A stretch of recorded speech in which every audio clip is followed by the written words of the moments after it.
Duterte, tanungin natin. Te. Pwede magtanong? Ano yun? BBM ka ba o Duterte? Duterte. Oh, bakit? Kasi dati akong adik. Talaga, te? Kung hindi dahil kay Duterte, siguro hanggang ngayon, adik pa din ako. Totoo? Kasi na lang naging presidente siya, naging maganda yung buhay ko ngayon. Talaga ba, te?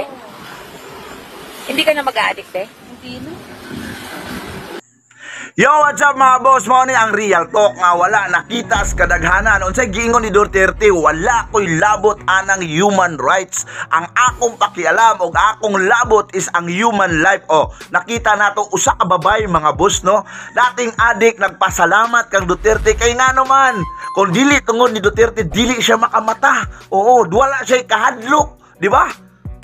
Nya nakita ninyo mga boss, ingon siya nahimong maayo ang iyahang kinabuhi.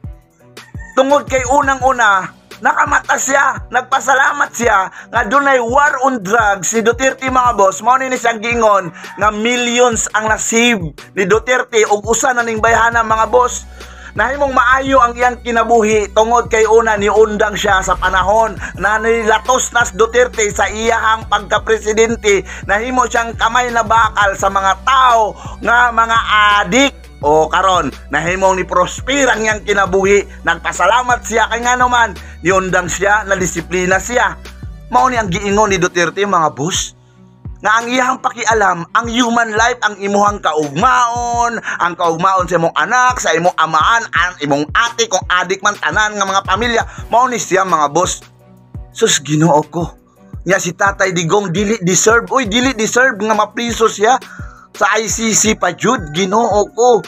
Mao na nga ako, I stand. O Pangulong Duterte, grabe, nagmahal sa nasod, nagmahal na akong tanan. Siya lang ang presidente nga dunay yung pagpakabana, dunay kasing-kasing nga may gugma sa iyang mga pilo countrymen.